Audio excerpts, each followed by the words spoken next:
বিনোদনের দুনিয়ায় আজ আছে দেশ বিদেশের মিলিয়ে একের পর এক চমক। আন্তর্জাতিক অঙ্গনে নতুন উপস্থিতি, টলিউডের তর্ক বিতর্ক, সঙ্গীত প্রেমীদের জন্য বহুল প্রতীক্ষিত প্রত্যাবর্তন আর হলিউডের ইতিহাসে গড়া এক তারকার আবেগঘন মুহূর্ত। সব মিলিয়ে আজকের টুকরো খবরে থাকছেন নানা স্বাদের আয়োজন। চলুন দেখে নেওয়া যাক বিনোদন অঙ্গনে আলোচিত 4 খবর। দেশীয় চলচ্চিত্রের আলোচিত অভিনেতা জায়েদ খান এবার আন্তর্জাতিক অঙ্গনে নতুন চমক দেখালেন।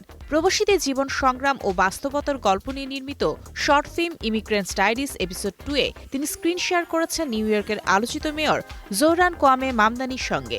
জন কবির ও সাদ আল আমিনের যৌথ পরিচালনায় নির্মিত শর্ট ফিল্মটি আগামী 27 মে বাংলাদেশ সময় রাত 9টায় মুক্তি পাবে। এমন একজন বিশ্বপরিচিত ব্যক্তিত্বের সঙ্গে কাজ করার অভিজ্ঞতাকে বাংলাদেশের জন্য গর্বের মুহূর্ত বলে উল্লেখ করেছেন জায়েদ খান। কলকাতার টলিউড ইন্ডাস্ট্রিতে বাংলাদেশি শিল্পী ও নির্মাতাদের কাজ করা নিয়ে এবার প্রকাশ্যে ক্ষোভ জানালেন স্থানীয় টেকনিশিয়ানরা। নবনির্বাচিত বিজেপি বিধায়ক ও অভিনেতা রুদ্রনীল ঘোষের সঙ্গে বৈঠকে তারা অভিযোগ করেন, বাংলাদেশি অভিনেতা কলাকুশলীরা কলকাতায় নিয়মিত কাজ করলেও স্থানীয় টেকনিশিয়ানরা ন্যায্য পারিশ্রমিক থেকে বঞ্চিত হচ্ছেন। এ বিষয়ে রুদ্রনীল জানান, এটি স্পর্শকাতর ও আন্তর্জাতিক সম্পর্ক সংশ্লিষ্ট বিষয়, যার সিদ্ধান্ত নেওয়ার ক্ষমতা কেন্দ্রীয় সরকারের হাতে।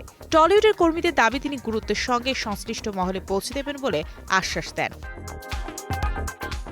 দীর্ঘ 6 মাস বিরতির পর শুরু হচ্ছে কোক স্টুডিও বাংলার 4র্থ সিজন। কাজী নজরুল ইসলামের জন্মবার্ষিকী উপলক্ষে এবার প্রথম গান হিসেবে প্রকাশ পাচ্ছে একটি নজরুল সঙ্গীত, যেখানে শুভেন্দু তার শুভর সঙ্গীত আয়োজনে কণ্ঠ দিয়েছেন মাহতিম সাকিব। আগের সিজনগুলোর মতো এবারও কিউরেটর হিসেবে থাকছেন শায়ান চৌধুরী অর্ণব। নতুন সিজনে অংশ নিয়েছেন সালমা, সুনীতি নায়ক, অঙ্কন কুমার, ব্যান্ড মেঘদল সহ দেশি বিদেশি একাধিক শিল্পী। বিশেষ আকর্ষণ হিসেবে থাকছেন পশ্চিমবঙ্গের জনপ্রিয় শিল্পী অনুপম রায়, যিনি 1 দশক পর কোক স্টুডিওতে ফিরলেন।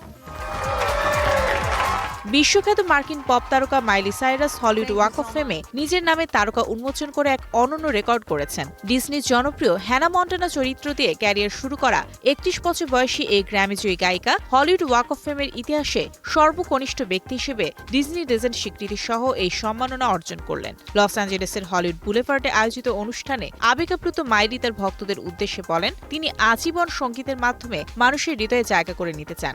এই তারকা তার দীর্ঘদিনের পরিশ্রম ও ভক্তদের ভালোবাসার প্রতীক। দেশের শোবিজ থেকে আন্তর্জাতিক অঙ্গন, প্রতিদিনই বিনোদনের দুনিয়ায় যোগ হচ্ছে নতুন গল্প, নতুন চমক। এমনই সব আলোচিত ও ট্রেন্ডিং আপডেট নিয়ে আবারও হাজির হব টুকরো খবরের আগামী পর্বে।